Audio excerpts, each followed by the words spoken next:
Was it? 2 days ago, we signed a contract with a company called Alipay. Alipay, UnionPay, and WeChat are the Visa, MasterCard, and American Express of China. Mandarin is the most commonly spoken foreign language on Midway.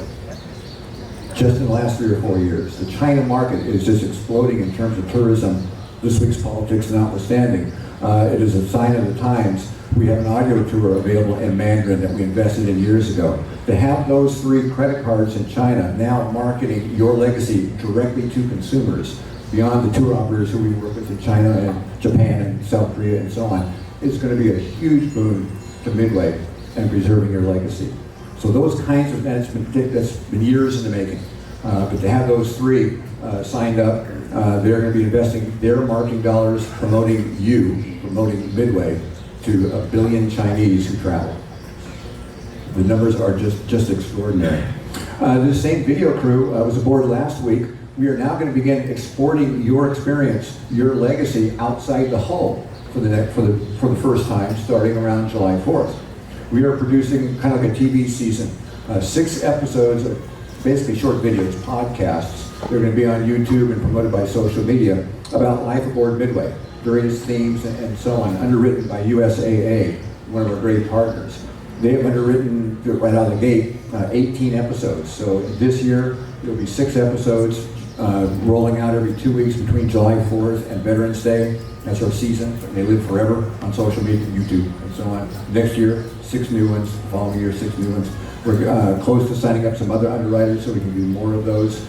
So we are now thinking about not just the museum experience, but how can we begin exporting the museum experience, your legacy, outside the hull, to China, around the country, different ages. Sarah Hanscom, our education director, is working on some concepts that we can't really share yet that are going to be almost revolutionary in terms of the educational elements of Midway and your legacy that's going to be made available, again, outside the hull, outside the 50,000 students who come here every year between the 2nd and 8th grades to learn STEM and citizenship and heroes and community and service to community and so on. So there's some really big plans there.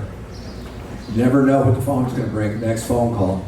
Many of you are aware there's a movie called Midway coming out, around Veterans Day. Wheat Harrelson, Dennis Quaid, and some actress I don't recognize her, but everyone else does.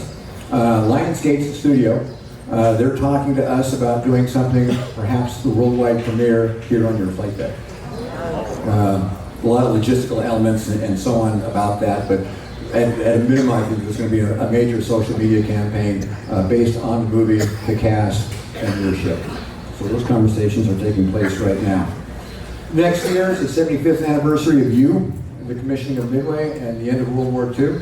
That can't go unnoticed. Obviously, we're going to be working on some ideas as we roll into the budget for next year.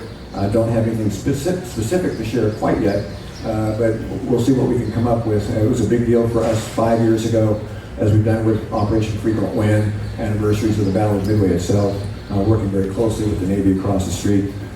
We're now at a point where we're thinking about things 12 and 18 months down the road, compared to even a couple of years ago. We were still on a much shorter approach with so many things to be accomplished. So that gives you just a quick overview of what's going on from an operational standpoint. We do not rest on our laurels, even though we're 15 years old. As you all come aboard throughout the year, it reminds us, as well as other former Navy sailors and Marines and aviators, why we're here. To see the looks on people from families from Boone, Iowa to Beijing, and the comments they make, their wide eyes, their inspiration, hearing your legacy, just reinforces our responsibility, our debt to you, our gratitude to you, in doing what we can to preserve that legacy, as Max said, for future generations. So with that, thank you. We're going to bring up 3 folks that I think you all know. I'm not trying to do a whole lot of introducing. We've got a couple of questions for them to share some thoughts with you, and we're also going to encourage some questions from you as well. So it's an opportunity maybe to turn this into a little bit of a round table, meet the press, if you will. So first off, let's get them up here in their chairs. Oscar Granger. You know Oscar? Come on up, Oscar. Oscar, Thinking back to your time aboard Midway, what's the very first thing that comes to mind? When I think about the Midway, Louder. closer. Do I have to swallow it? Well, the very first thing that comes to mind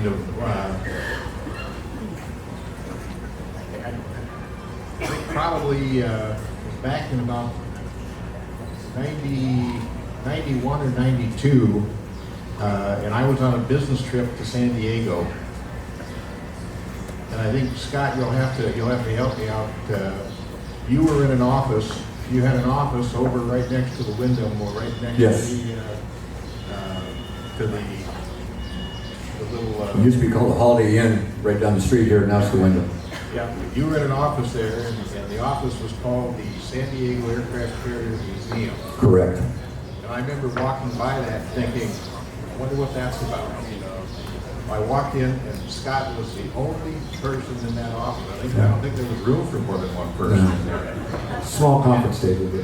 And I had a chat with him, and he told me that the Midway was working with the Midway and trying to get the permits required to get the Midway up here or down here from Bremerton, Washington. And at that point, I was still working for the phone company, and I thought, well, you know, I could maybe I could provide some assistance. And I did a modicum of work on the environmental programs that the museum was working on at that point, did some review. So I had a little bit of stake, a little bit of,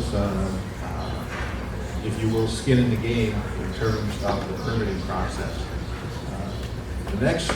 Probably my second memory of the Midway was when I left my first duty station, and I got orders to, and all I read was Midway. And I thought, oh my God, I'm heading for the ocean. I'm going to be Midway Island. That's all I could think. I had no idea what the USS Midway was until I got looking at my orders, and I thought, okay, I finally figured out that I was going to the USS Midway, sitting high and dry in dry dock in Hunters Point when I came aboard in December of '62. So that was my first memory of the Midway. Wayne, your thoughts, thinking back to your time aboard, what's the defining memory or recollection on yours? I left radio school and went on home on leave and came back and I had orders from USS Royal Sea. And she was in San Francisco. She just came down from Bremerton, and she's sitting way out in the bay there, taking on stores because we fixed to make our first Westpac cruise. I'm on the dock there, looking at her. And this was about 10 o'clock in the morning. Well, she didn't come into the dock until about 10:30 that night. And the closest she got to that dock, the bigger she got. I'm just an old boy from East Texas that's never seen a bigger body of water than a mile square. And here I am on the largest aircraft carrier in the world. So it was just all instructive. Now, in the later years, my middle son, he joined the Navy and he was aboard the Petty Roosevelt. And we went to Norfolk on his first cruise, on his first med cruise when they came back.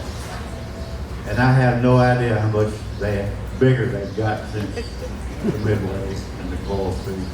The new carriers, the super carriers. My daughter, my granddaughter now, she's stationed on a DDG out of Pearl for Wayne E. Myers. And so we got a Navy family, we're proud.